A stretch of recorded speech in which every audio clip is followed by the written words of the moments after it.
నమస్తే, welcome to పూరా local. నేను మీ సంపత్ కుమార్. ఏదైతే హుజూరాబాద్ ఎమ్మెల్యే పాడి కౌశిక్ రెడ్డి బీజేపీ కేంద్ర మంత్రి బండి సంజయ్ పైన ఏవైతే ఆరోపణలు చేశారో వాటిపైన స్పందించడానికి మనతోటి బీజేపీ స్పోక్స్ పర్సన్ సురేష్ గారు ఉన్నారు. వారిని అడిగి మరిన్ని వేలు తెలుసుకున్నాం. సార్ నమస్తే. సార్ నమస్తే అండి. ఏదైతే పాడి కౌశిక్ రెడ్డి బండి సంజయ్ మీద చేసినటువంటి వ్యాఖ్యలు ఏవైతే ఉన్నాయి, ఎందుకంటే మన పాడి కౌశిక్ గురించి బాగా తెలుసు. అతను ఎక్కువ కూడా నోరు పారేసుకుంటాడు. ఒక శాసనసభ నేతగా కాకుండా ఒక వీధి రౌడీలాగా ప్రవర్తిస్తూ ఉంటారు. ఆయన ఇప్పుడు ఈ చేసినటువంటి వ్యాఖ్యలపైన ఎట్లా చూడాలి, ఏ రకంగా? పాడి కౌశిక్ రెడ్డికి అభివృద్ధి మీద మాట్లాడేదానికి నైతిక హక్కు లేదు. అట్లాంటివి మాట్లాడకుండా ఆయన స్థాయి మర్చిపోయి ఒక రాజకీయాల్లో విమర్శలు చేయడం కామన్. కానీ విమర్శలు అనేది ఎవరు కూడా యాక్సెప్ట్ చేసేట్టు ఉండాలి, జనాలు యాక్సెప్ట్ చేసేట్టు ఉండాలి.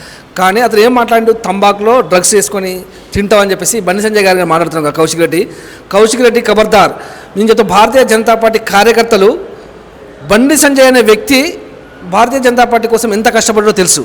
పార్టీని హైందత్వం కోసం, హిందుత్వం కోసం పోరాడిన వ్యక్తి బండి సంజయ్. అంచెలంచెలుగా ఎదిగి ఈరోజు కేంద్ర మంత్రిగా నిలబడ్డ బండి సంజయ్ మీద నీ స్థాయి మర్చి నువ్వు మాట్లాడుతున్నావు బిడ్డ. ఇది ప్రజలందరూ గమనిస్తూ ఉన్నారు. కావాలంటే అభివృద్ధిగా మాట్లాడు, అభివృద్ధి మీద చర్చ చేయి. నువ్వు హుజరాబాద్ ప్రజలకే అందుబాటులో ఉండవు, హుజరాబాద్లో ఇంతవరకు ఏ అభివృద్ధి చేయలేదు. అట్లాంటిది మా బండి సంజయ్ గారిని పట్టుకొని ఇష్టం వచ్చినట్టు మాట్లాడతావా? ఇది నీ స్థాయికి తగదు అని చెప్పేసి మేము హెచ్చరిస్తూ ఉన్నాం. అయితే పాడి కౌశిక్ రెడ్డి అన్నారు, మీరు పుస్తలు తాకట్టు పెట్టి పోటీ చేసిన, ఎమ్మెల్యేగా పోటీ చేశాను, ఎంపీగా పోటీ చేశానని చెప్తున్నారు. మరి ఇన్నట్టుండి ఇన్ని డబ్బులు ఎట్లా వస్తున్నాయి? మీకు రేవంత్ రెడ్డి డబ్బులు పంపిస్తున్నారు, అందుకే మీరు కాంగ్రెస్ గవర్నమెంట్ మీద, రేవంత్ రెడ్డి మీద మాట్లాడట్లేదు, వ్యతిరేకంగా అంటున్నాడు. బండి సంజయ్ గారికి డబ్బులే అవసరం లేదు. లక్షలాది మంది ప్రజల యొక్క ఆశీర్వాదాలు ఉన్నాయి కాబట్టి బండి సంజయ్ గారు గెలిచారు. ప్రజల కోసం వీధి పోరాటాలు చేసింది కాబట్టి బండి సంజయ్ గారు గెలిచారు.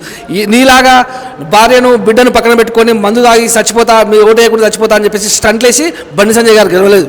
ప్రజల సమస్యలపైన కొట్లాడి గెలిచింది బండి సంజయ్. అందుకోసం ఆదరణ పెరిగింది కాబట్టి ప్రభుత్వంగా గుర్తించి ఆయన కేంద్ర మంత్రి చేసింది.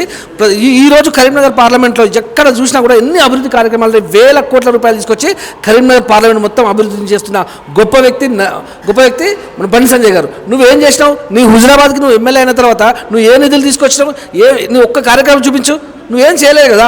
చేయకుండా నీ ఎప్పుడు మీడియా ఫోకస్ ఉండాలి, మీడియాలో నేను కనబడాలి, నీ అధినాయకులు కేసీఆర్, కేటీఆర్ నేను పొగడాలని చెప్పేసి నేను మొత్తం వాళ్ళ దృష్టిలో పడడం కోసం మాత్రమే వీధి బజార్ రౌడీలా మాట్లాడుతున్న పాడి కౌశిక్ రెడ్డి నీకు ప్రజలు రేపు రాబోయే రోజుల్లో బుద్ధి చెప్తారని చెప్పి చెప్తా ఉన్నా. మరి రేవంత్ రెడ్డి డబ్బులు ఇస్తున్నాడు, అందుకే కాంగ్రెస్కి అగైనెస్ట్గా మాట్లాడట్లేదు అంటున్నాడు.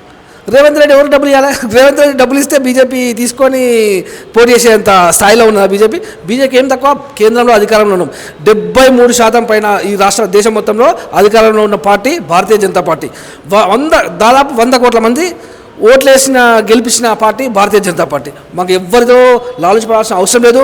భారతీయ జనతా పార్టీ పూర్తి స్థాయిలో కూడా కార్యకర్తలు గట్టిగా ఉన్నారు. కాబట్టి ఈ చౌకబారు రాజకీయాలు మానుకోవాలి. కౌశిక్ రెడ్డి ప్రజలకు తగిన బుద్ధి చెప్తారు. నువ్వు ఇదే విధంగా రెచ్చగొట్టుకుంటూ పోతుండే, ఇదే విధమైన మాటలు మాట్లాడితే రేపు బహిరంగంగా నేను ఏం చేయాలో భారతీయ జనతా పార్టీ కార్యకర్తలు చేయడానికి కూడా సిద్ధంగా ఉంటారని చెప్పేసి హెచ్చరిస్తా ఉన్నాం. జనగ్రహ సభ గురించి ఏర్పాట్లు ఎట్లా చేస్తున్నారు? మీరు ప్రధాని మోడీని ఎట్లా వెల్కమ్ చేయబోతున్నారు? ఆల్రెడీ బూత్ స్థాయిలో ప్రతి జిల్లాకు ఒక రాష్ట్రం నుంచి పంపించారు. జిల్లా మీటింగ్లు జరిగినాయి, మండల మీటింగ్లు జరిగినాయి. బస్సుల ద్వారా స్వచ్ఛందంగా మోడీ వస్తున్నారంటే స్వచ్ఛందంగా 1,00,000 మంది వచ్చేస్తారు. అట్లా మేము కూడా 2 నుంచి 3 లక్షల మందికి పైగా జన సమీకరణ చేసి మోడీని భారీ వెల్కమ్ చెప్పేసి రేపు రాబో రోజుల్లో తెలంగాణలో కూడా భారతీయ జనతా పార్టీ జెండా ఎగరేయాలనే సంకల్పంతో పనిచేస్తూ ఉంటాం. ఇక ఏవైతే కొండా సురేఖ చేసినటువంటి వ్యాఖ్యలు శ్రీరాముని మీద, దానిపైన ఎట్లా స్పందిస్తారు? క్లియర్గా తెలుసు, కాంగ్రెస్ పార్టీ అంటేనే హిందుత్వానికి వ్యతిరేకమైన పార్టీ. ఆమె మాట్లాడిందా, ఆమె సోనియా గాంధీ మాట్లాడించిందా ఆమె అర్థం చేసుకోవాలి. జై శ్రీరామ్ అంటే పైసలు వస్తాయని చెప్పేసి అన్న మూర్ఖురాలు, నువ్వు జై సోనియమ్మ, జై రాహుల్ గాంధీ, జై ఇందిరమ్మ అని చెప్పేసి అంటే నీకు పైసలు వస్తున్నాయా, పథకాలు వస్తున్నాయా? గమనించాలి. ప్రజలందరూ గమనిస్తూ ఉన్నారు. బెంగాల్లో కూడా ఇట్లా చేసింది మమతా బెనర్జీ. ఏమైందో చూసిరు, ఎలక్షన్లో ఏం చేసిరో చూసిరు. కాబట్టి వీళ్ళకు కూడా, కాంగ్రెస్ కూడా ఈ తెలంగాణలో అదే గతి పడుతుందని చెప్పేసి హెచ్చరిస్తూ ఉన్నాం.